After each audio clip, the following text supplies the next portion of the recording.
ഹലോടാ മക്കളെ, welcome back to ആർക്കേനിക്സ്. അപ്പൊ നമുക്കിപ്പം അവധിക്കാലമൊക്കെയാണ്. പക്ഷെ നമുക്ക് അടുത്ത വർഷത്തേക്ക് പഠിച്ചു വെക്കേണ്ട കുറച്ച് ഇമ്പോർട്ടൻ്റ് ആയിട്ടുള്ള കാര്യങ്ങളൊക്കെ ഉണ്ട്. പല ചാപ്റ്റേഴ്സിലായിട്ട് ഒത്തിരി ഇമ്പോർട്ടൻറ്റ് ടോപ്പിക്സ് ഉണ്ട്. പിന്നെ നമ്മുടെ ഡേ ടു ഡേ ലൈഫിൽ നമ്മൾ ചിലപ്പോൾ ഫേസ് ചെയ്യാൻ പോകുന്ന ഒരു പെർട്ടിക്കുലർ സിറ്റുവേഷൻ കൂടിയാണിത്. അങ്ങനെ ഒരു കാര്യത്തിനെ കുറിച്ചാണ് മിസ് ഇന്ന് ഡിസ്കസ് ചെയ്യാൻ പോകുന്നത്. അപ്പൊ എന്താണെന്ന് നിങ്ങൾക്ക് ഈ പിക്ചർ നോക്കി മനസ്സിലാക്കാൻ പറ്റുമോ? എന്തായിരിക്കും ഈ ഒരു സംഭവം?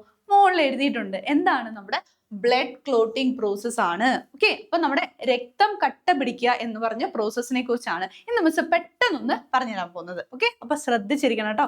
അപ്പൊ എന്താണ് സംഭവിക്കുന്നത്? ഇപ്പൊ നമ്മുടെ കയ്യിൽ കത്തി എടുത്തിട്ട് ഇങ്ങനെ മാങ്ങാപ്പഴത്തിന്റെ സീസൺ ആണ് അല്ലെ. അപ്പൊ മാങ്ങാപ്പഴം ഇങ്ങനെ മുറിക്കുകയായിരുന്നു. അപ്പൊ കയ്യിൽ നിന്നൊന്ന് ജസ്റ്റ് കത്തി സ്ലിപ്പായി ചെറുതായിട്ട് വിരലിലൊരു മുറിവ് വന്നു അല്ലെ. കത്തി കൊണ്ടിട്ട് ഒരു മുറിവ് വന്നു. അങ്ങനെ മുറിഞ്ഞു കഴിയുമ്പം എന്താ ഒരു കുറച്ച് സെക്കൻഡ്സിനുള്ളിൽ സംഭവിക്കുന്നത്? നമുക്കറിയാം, അവിടെ ആദ്യം ഒരു ചുമന്ന കളർ അല്ലെ, ചെറുതായിട്ട് ആ ഒരു കളർ മാറുന്നു. പിന്നെ പെട്ടെന്ന് തന്നെ അവിടെ നിന്ന് എന്താണ്, ചോര ഇങ്ങനെ പുറത്തേക്ക് വരാൻ തുടങ്ങും അല്ലെ. ബ്ലഡ് ഇങ്ങനെ പുറത്തേക്ക് വരാൻ തുടങ്ങും. ചിലർക്കത് ഭയങ്കര ബുദ്ധിമുട്ടുള്ള കാര്യമാണ് അല്ലെ. കാണുമ്പോൾ തല ഇറങ്ങുന്നവരുണ്ടാവും അല്ലെ, വല്ലാതെ ദാഹിക്കുന്ന പോലെ തോന്നുന്നവരുണ്ടാവും. ബ്ലഡ് കണ്ടാൽ അങ്ങനെ പ്രശ്നമുള്ള ആൾക്കാരൊക്കെ ഉണ്ടാവും. ഓക്കെ, അപ്പൊ ഇങ്ങനെ ഈ ഒരു കട്ടുണ്ടായി, ബ്ലഡ് പുറത്തേക്ക് വന്നു. അങ്ങനെ കുറച്ചു നേരം എന്താണ്, നമ്മൾ പഞ്ഞിയോ അല്ലെങ്കിൽ ഒരു തുണിയൊക്കെ വെച്ചിട്ട് നമ്മൾ ഇങ്ങനെ ഒന്ന് ഒപ്പിക്കൊടുക്കുന്നു അല്ലെ. അപ്പൊ അങ്ങനെ ഒന്ന് കൊടുത്ത് കുറച്ച് കഴിഞ്ഞപ്പോഴത്തേക്കും ചെറിയ കട്ടാണെങ്കിൽ എന്താണ്, മെല്ലെ മെല്ലെ ആ ബ്ലഡ് വരുന്നത് കുറഞ്ഞു വരും. അങ്ങനെ അത് മൊത്തത്തിൽ അങ്ങനെ നിൽക്കും അല്ലെ. പക്ഷെ അവിടെ കുറച്ച് കളറ് വ്യത്യാസമൊക്കെ ഉണ്ടാവും. ബ്ലഡിന്റെ കുറച്ച് സ്റ്റെയിൻസും കാര്യങ്ങളൊക്കെ ആയിട്ട് അവിടെ ഉണ്ടാവും, റൈറ്റ്. അപ്പോൾ പിന്നെ 2 ദിവസം കഴിയുമ്പോൾ എന്താണ്, അവിടെ ഒരു മാർക്ക് പോലെ നമുക്ക് ശരിക്കും കാണാൻ പറ്റും. അതിന്റെ മുകളിൽ ഒരു പാട പോലെ ഒരു സാധനം ഇരിക്കുന്ന കാണാം. അത് മെല്ലെ മെല്ലെ എന്താണ്, കുറച്ച് ദിവസം കഴിയുമ്പോൾ അത് കൊഴിഞ്ഞു പോകും, എന്നിട്ട് നോർമൽ ആവും അല്ലെ.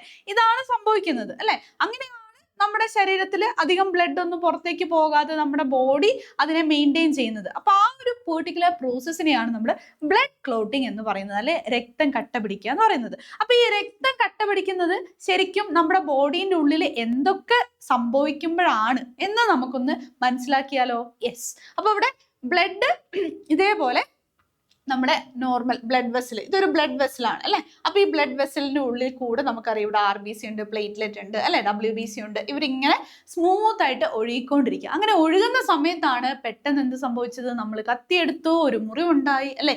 ഇവിടെ ഒരു മുറിവ് സംഭവിച്ചു. അപ്പൊ മുറിവ് സംഭവിക്കുമ്പം എന്താണ് അവിടെ നടക്കുന്നത്? നമ്മുടെ RBCs പെട്ടെന്ന് എന്താണ്, പുറത്തേക്ക് ചാടി അല്ലെ. ഇനി ഈ ഒരു പെർട്ടിക്കുലർ RBC പുറത്തേക്ക് വരുന്നു, ഈ പറഞ്ഞ പ്രോസസ്സ് നടന്നു കഴിഞ്ഞിട്ട് അല്ലെ. അവസാനം എന്താണ്, ബ്ലഡ് ക്ലോട്ട് ഫോം ചെയ്യുന്നുണ്ട്. ഇവിടെ നമുക്ക് കാണാൻ പറ്റും അല്ലെ. അപ്പൊ ഇതിന്റെ ഇടയിൽ നടക്കുന്ന ആ ഒരു പെർട്ടിക്കുലർ പ്രോസസ്സുകൾ എന്തൊക്കെയാണെന്നാണ് നമുക്ക് മനസ്സിലാക്കേണ്ടത്. യെസ്, നമുക്ക് പെട്ടെന്ന് നോക്കിയാലോ. അപ്പൊ ആദ്യം എന്താണ്, നമ്മുടെ നമ്മുടെ ഒരു കട്ട് ഫോം ചെയ്യാണ് ചെയ്യുന്നത് അല്ലെ. ഇവിടെ ഒരു ബ്ലഡ് വെസൽ, നമുക്കൊരു ബ്ലഡ് വെസൽ വരച്ചാലോ? യെസ്, ചുമന്ന കളർ തന്നെ ഇരിക്കട്ടെ അല്ലെ. ഇവിടെ ഫസ്റ്റ് സ്റ്റെപ്പില് നമ്മുടെ ബ്ലഡ് വെസൽ നോർമൽ ആയിട്ടുള്ള ഒരു ബ്ലഡ് വെസൽ ആണ്. ഇതിലൂടെ എന്താണ്, ബ്ലഡ് ഇങ്ങനെ മൂവ് ചെയ്തുകൊണ്ടിരിക്കുകയാണ്. ഇനി രണ്ടാമത് എന്ത് സംഭവിക്കുന്നു? ചെറിയൊരു കട്ട് ഫോം ചെയ്യുന്നു. അപ്പൊ ആ സമയത്ത് ബ്ലഡ് എന്താണ്, പുറത്തേക്ക് ഊസ് ഔട്ട് ചെയ്യുന്നു. ഇതാണ് പിന്നെ നടക്കുന്നത് അല്ലെ. ഇനി അത് കഴിയുമ്പോൾ എന്താ സംഭവിക്കുന്നത് നോക്കിക്കേ. ഇങ്ങനെ ഒരു കട്ടുണ്ടായി കഴിയുമ്പം നമ്മുടെ ബോഡിയിൽ ഒരു മെസ്സേജ് എത്തുന്നു, എന്തോ സംഭവിച്ചിട്ടുണ്ട്. ആരാണ് ആ സമയത്ത് പെട്ടെന്ന് ഓടിയെത്തുന്നത്? നമ്മുടെ പ്ലേറ്റ്ലെറ്റ്സ് ആണ് കേട്ടോ. നമ്മുടെ പ്ലേറ്റ്ലെറ്റ്സ് ഇവിടേക്ക് ഓടിയെത്തുന്നു. ഈ ഒരു പോയിന്റിലേക്ക് ഓടിയെത്തിയിട്ട് തൽക്കാലത്തേക്ക് ഒരു ചെറിയൊരു പ്ലഗ് പോലെ അവിടെ ഫോം ചെയ്യുന്നു. തൽക്കാലത്തേക്ക് ഒരു തട അവിടെ ഉണ്ടാക്കി വെക്കുന്നു. ഓക്കെ, അങ്ങനെ പ്ലേറ്റ്ലെറ്റ് ഇവിടെ എത്തിക്കഴിഞ്ഞു കഴിയുമ്പോൾ ഇവർക്ക് മനസ്സിലാവുന്നുണ്ട് അല്ലെ, അവിടെ ഒരു എന്താണ്, കട്ട് ഫോം ചെയ്തു എന്ന് ഇവർക്ക് മനസ്സിലാവുന്നുണ്ട്. അപ്പൊ ഇവരെന്താ ചെയ്യുന്നത്? ഇവര് പെട്ടെന്ന് കെമിക്കൽ റിലീസ് ചെയ്യുന്നു. നാലാമത്തെ പ്രോസസ്സിൽ എന്താണ്, കെമിക്കൽ റിലീസ് ചെയ്യുന്നു. ആ കെമിക്കൽ എന്ന് പറയുന്നത് എന്താണ്? ത്രോംബോപ്ലാസ്റ്റിൻ ആണ്. എന്താണ്? ത്രോംബോപ്ലാസ്റ്റിൻ ആണ്. അപ്പൊ ത്രോംബോപ്ലാസ്റ്റിനെ റിലീസ് ചെയ്യുന്നു. ഈ ത്രോംബോപ്ലാസ്റ്റിൻ എന്ത് ചെയ്യുന്നു? നമ്മുടെ ബ്ലഡിന്റെ അകത്ത് ഇനാക്റ്റീവ് ആയിട്ട് ഉറങ്ങിക്കിടക്കുന്ന ഒരാളുണ്ട്. ആ ആളുടെ പേരാണ് പ്രോത്രോംബിൻ. അപ്പൊ ഈ പ്രോത്രോംബിൻ ഇനാക്റ്റീവ് ആയിട്ട് ഇരിക്കുകയാണ് ചെയ്യുന്നത് അല്ലെ. അപ്പൊ ഈ ഇനാക്റ്റീവ് ആയിട്ടുള്ള ഉറക്കത്തിലുള്ള ആളെ പോയി തട്ടി എണീപ്പിക്കുന്നു. ആര്? നമ്മുടെ ത്രോംബോപ്ലാസ്റ്റിൻ. എന്നിട്ട് എന്തായിട്ട് കൺവേർട്ട് ചെയ്യുന്നു? ഇതിനെ നമ്മൾ ത്രോംബിനായിട്ട്, ഇത് എന്തായിട്ട് കൺവേർട്ട് ചെയ്യപ്പെടുന്നു? ത്രോംബിനായിട്ട് കൺവേർട്ട് ചെയ്യുന്നു. അപ്പൊ ഈ ത്രോംബിൻ എന്ന് പറയുന്നത് അതിന്റെ ആക്റ്റീവ് ഫോം ആണ്. ഈ ത്രോംബിൻ എന്ത് ചെയ്യുന്നു? ത്രോംബിൻ ഓടിപ്പോയിട്ട് അടുത്ത ആളെ ഉറക്കത്തിൽ നിന്ന് തട്ടി എണീപ്പിക്കുന്നു. അതാരാണ്? നമ്മുടെ ഫൈബ്രിനോജനെയാണ്. ആരാണ്? നമ്മുടെ ഫൈബ്രിനോജൻ. ഈ ഫൈബ്രിനോജനെ തട്ടി എണീപ്പിക്കുന്നു. ഈ ഫൈബ്രിനോജൻ എന്ത് ചെയ്യുന്നു? ഫൈബ്രിൻ ഫോം ചെയ്യുന്നു. ഓക്കെ, ഫൈബ്രിൻ എന്ന് പറഞ്ഞു കഴിഞ്ഞാൽ ലോങ് ആയിട്ടുള്ള മീൻസ് ഒരു നൂല് പോലെയുള്ള ആ ഒരു പെർട്ടിക്കുലർ പാർട്ടിനെയാണ് നമ്മൾ എന്താണ് ഫൈബ്രിൻ എന്ന് വിളിക്കുന്നത്. ഈ ഫൈബ്രിൻ എന്ത് ഫോം ചെയ്യുന്നു? ഒരു മെഷ്, ഒരു നെറ്റ് ഫോം ചെയ്യുന്നു. അതാണ് നമ്മൾ എന്തെന്ന് വിളിക്കുന്നത്? ക്ലോട്ട് എന്ന് വിളിക്കുന്നത്. ഇപ്പൊ മനസ്സിലായോ? അപ്പൊ ഇത്രയും പ്രോസസ്സുകളാണ് നമ്മുടെ ബ്ലഡ് ക്ലോട്ടിങ്ങിൽ നടക്കുന്നത്. ക്ലിയർ ആയല്ലോ? ഇത്രയും പ്രോസസ്സുകളാണ് നമ്മുടെ ബ്ലഡ് ക്ലോട്ടിങ്ങിൽ നടക്കുന്നത്. അപ്പൊ ഇത് ഓർത്തിരിക്കാം. മിസ് ഒരു സിമ്പിൾ ട്രിക്ക് പറഞ്ഞു തരട്ടെ. ഒരു സിമ്പിൾ ട്രിക്ക് ആണ്. Okay, please